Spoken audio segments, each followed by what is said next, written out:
Caterpillar. I have another book for you. And this is all about, what is this? It's Seahorse. Mr. Seahorse by Eric Carle.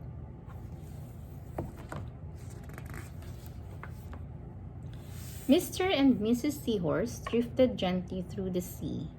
Mrs. Seahorse began to wiggle and twist this way and that. There's Mr. and Mrs. Seahorse.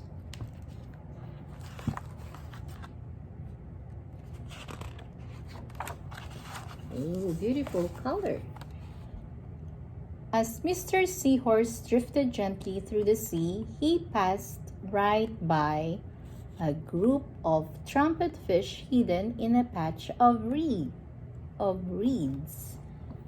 So there's like a patch of grass. Oh, look at this.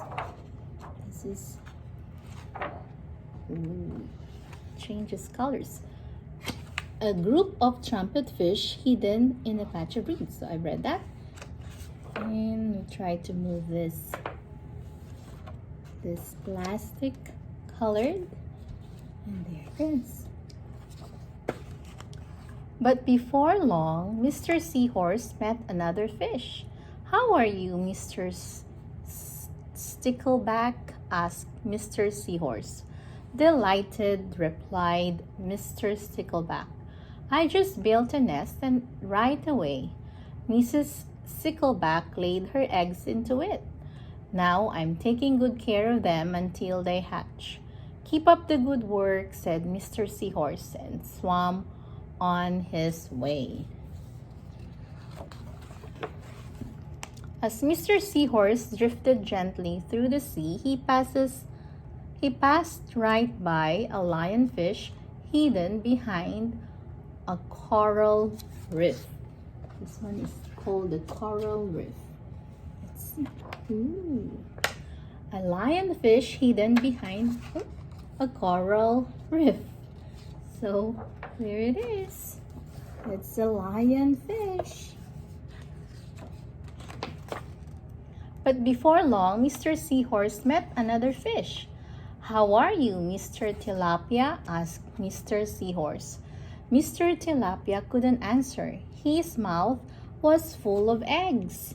I know, said Mr. Seahorse.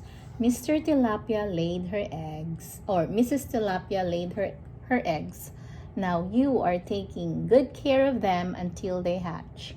Mr. Tilapia nodded his head. "You must be very happy," said Mr. Seahorse, and swam on his way.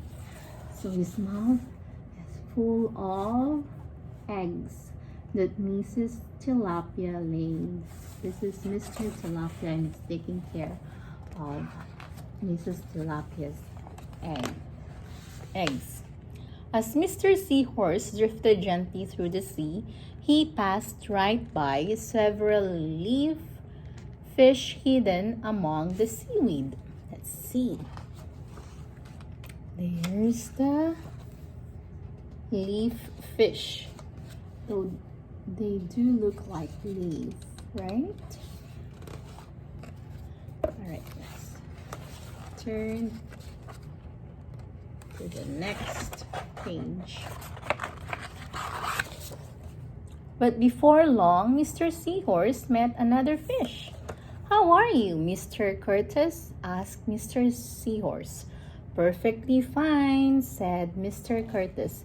"Mrs. Curtis laid her eggs and I have stuck them on my head. Now I am taking good care of them until they hatch." "You are doing a good job," said Mr. Seahorse, and swam on his way. So there are the eggs on his head. As Mr. Seahorse drifted gently through the sea, he passed right by a stonefish hidden behind a rock. So this is a rock. There's the stonefish. The same color as the rock. But before long, Mr. Seahorse met another fish. "How are you, Mr. Pipe?" asked Mr. Seahorse. "Couldn't be better," replied Mr. Pipe. "Mrs. Pipe laid her eggs along my belly. Now I am taking good care of them until they hatch. You should feel proud of yourself," said Mr. Seahorse, and swam on his way.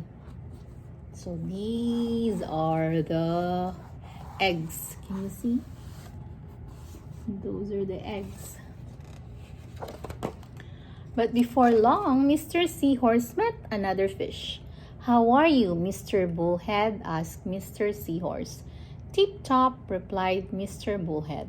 Mrs. Bullhead laid her eggs, and the eggs hatched. "Now I'm babysitting."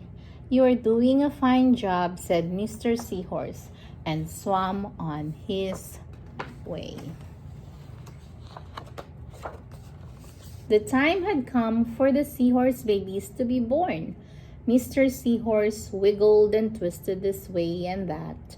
At last, the baby stumbled from Mr. Seahorse's pouch and swam away. One baby turned around and tried to come back into the pouch. "Oh no," said Mr. Seahorse, "I do love you, but now you are ready to be on your own." Look at those baby seahorse. So they were all in his pouch, and now they're ready to swim and be on their own. Isn't that amazing? So that's where he puts the baby seahorse in his pouch. The end. And those are the little seahorses, or the baby seahorse. All right, did you like the story about Mr. Seahorse? Okay, I'll see you for another story. Okay, bye for now.